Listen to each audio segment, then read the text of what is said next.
Today, January 23rd, 2025, is a day that will go down in the history textbooks because today was the day that Donald Trump signed an executive order to establish the creation of a United States Bitcoin Strategic National Reserve. Earlier this morning, Donald Trump scheduled a phone call with the president of El Salvador, Nayib Bukele, who over the last 4 years has had his nation acquire at least 1 Bitcoin per day in what may be the most epic version of dollar cost averaging that anybody has ever created. After that call, the rumor was that at about 2:30 to 3:30 p.m. Eastern time today, we were going to have an executive order signed on Bitcoin. Now, the news on this is still very much developing, but what we can tell right now is, according to a Fox News report, which was based on an aide that said that Donald Trump was about to sign this order, Donald Trump has just signed the executive order to direct the executive branch of the United States of America to create a group within itself that is going to go forth, that's called the working group, to go forth and build out everything necessary for a strategic national reserve. This is probably still also going to go through Congress to fully flesh out both of the more leadership branches of government and their stance on Bitcoin and cryptocurrency. So a strategic national reserve for Bitcoin is now confirmed. It is now coming. And this has huge implications. I want to talk about this from a few different perspectives. Number one, we want to talk about the history and the future of Bitcoin. And number two, we want to talk about what this will do to the price of Bitcoin. If you guys don't know, my name is Jeb McAfee. I've been working in the cryptocurrency space for almost a decade.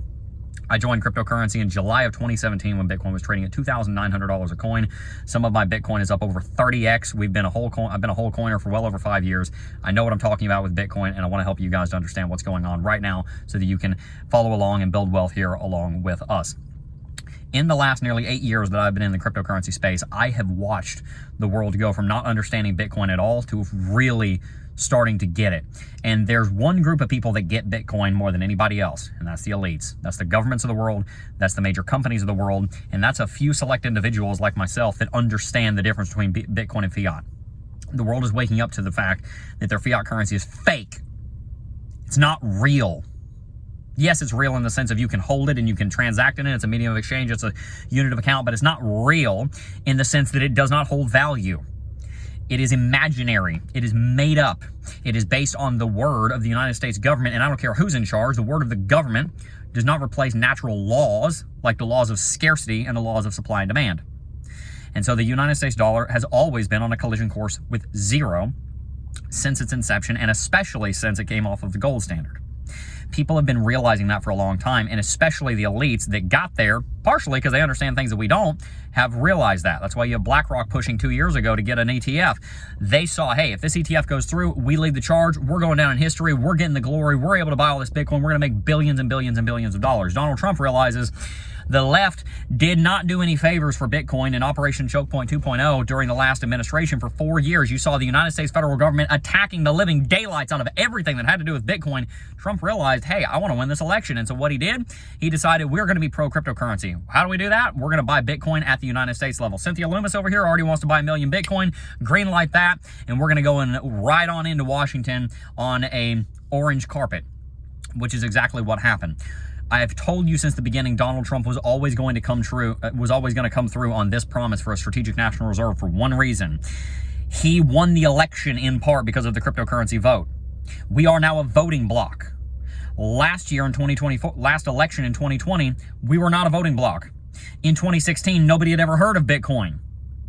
We are now a voting bloc. And you listen to us, politicians, because this is a democratic republic and we elect you. I think the governments of the world forget sometimes that they work for us, not the other way around.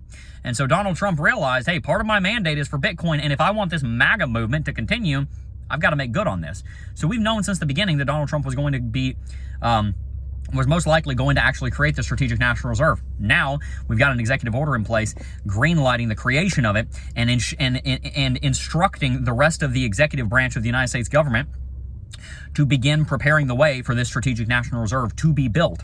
We're still pending legislation from Cynthia Loomis to actually get the act of Congress to push it through as well, so that we have both sides, executive and legislative branches, pushing for the Strategic National Reserve. But now we're most likely going to see this thing being built over the next coming days, weeks, and months, and potentially we could start to see the acquisition of Bitcoin within just weeks. This is a massive deal. That's the history. Let's talk about the future. What happens from here? Bitcoin is now going to be being acquired by the most powerful nation on planet Earth. If Cynthia Lummis's plan is to be believed, then the United States over the next 5 years will accumulate 5% of the entire supply of Bitcoin. Roughly 1 million Bitcoin will be acquired by the United States federal government by the year 2030 for the intent of paying down the national debt while the United States government raises income through tariffs, and while they lower expenditure through the Department of Government Efficiency. We've got a whole 180 going on in government right now, at least it's promised to happen. We'll see if it happens. Hopefully it happens, where the United States federal government is moving more towards financial sovereignty, just like we've been talking about this whole time, towards living on less than you make, towards paying off the debt. Isn't it a wonderful thing? We love to see it. In the future, you're going to see the United States government acquiring tens of thousands, then hundreds of thousands, then potentially up to 1 million Bitcoin. That much Bitcoin will not only be taken out of circulating supply, which will decrease this overall supply of Bitcoin, increasing the value of Bitcoin because of basic supply and demand economics, but it also establishes Bitcoin to be on the same scale as gold. In one more way, Bitcoin is now not only equivalent, but even better than gold. There is no plan right now for the United States federal government to go and acquire hundreds of billions, if not trillions of dollars of gold. There is, however, a plan in motion starting today for the United States federal government to acquire trillions of dollars of Bitcoin over the next 5 years. This is enormous. And this speaks to the reality that we've been discussing for years here, which is that Bitcoin does gold better than gold. The future of our world looks like this. Just had a coaching call this afternoon. Just explain this to somebody. The future of our world looks like this. You're going to have currencies. It may be Bitcoin if Lightning Network is able to just take off and do well enough. Might be Bitcoin, but it also might not. It may be the fiat currencies of the world. These are the currencies that have unit of account and that you can divide them down and you can transact in them, so they're medium of exchanges. And then you're going to have a currency. It's going to be 1, not 2, not 5, not 10. 1 Bitcoin that holds value. See, a currency has to be 3 things: medium of account, store of value, medium of exchange. Sorry, unit of account, store of value, medium of exchange. Dollar and Bitcoin are both unit of account. You can divide them down and you can pay for something in them. Medium of exchange means that there's very low friction. It's very simple to transact with them. Depending on what you're buying, Bitcoin is either a really great asset to buy something with or a really crappy asset to buy something with. To buy a cup of coffee, you got to sit there and have a conversation with the barista for the next half an hour, 60 minutes until the transaction confirms, and then good, you're good to go. And there's a transaction fee there. Sometimes the transaction fee can cost more than the coffee. Not great.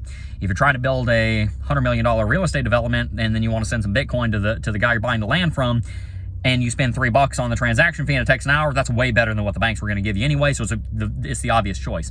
But the future is probably going to look something like this: a dual currency system between the United States dollar and Bitcoin, which backs the United States dollar.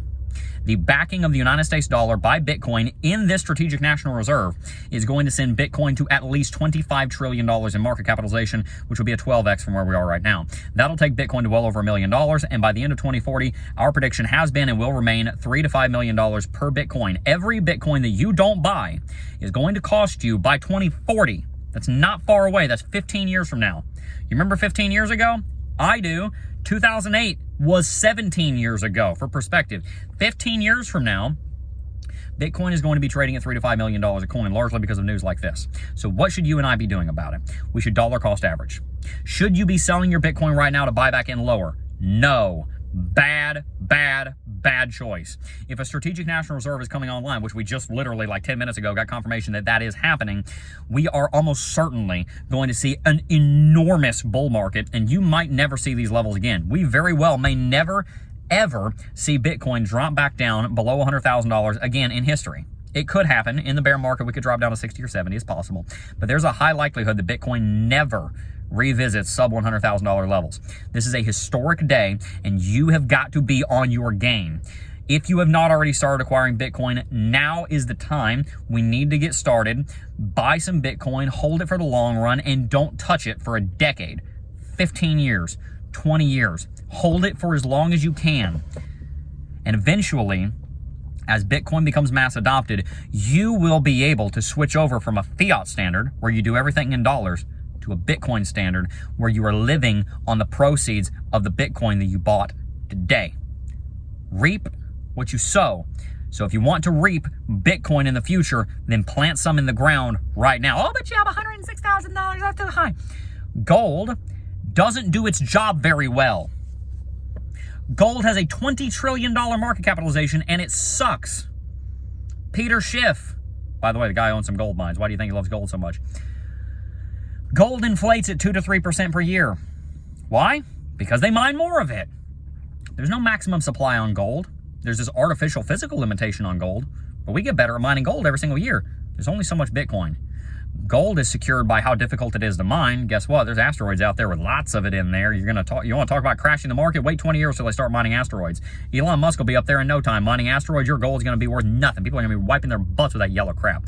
People are going to be buying Bitcoin because mathematically, cryptographically, its maximum supply cannot be changed.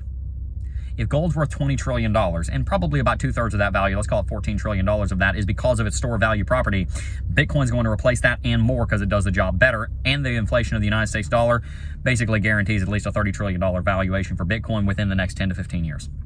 Probably more like $50 to $100 trillion valuation. If you've not already gotten on board with Bitcoin, you've got to understand how important your next moves are. Consider, humbly, doing what the United States federal government is doing and buy Bitcoin. If you enjoyed today's video, hit the like button, subscribe to the channel, stay tuned for more content. Long live Bitcoin. Peace.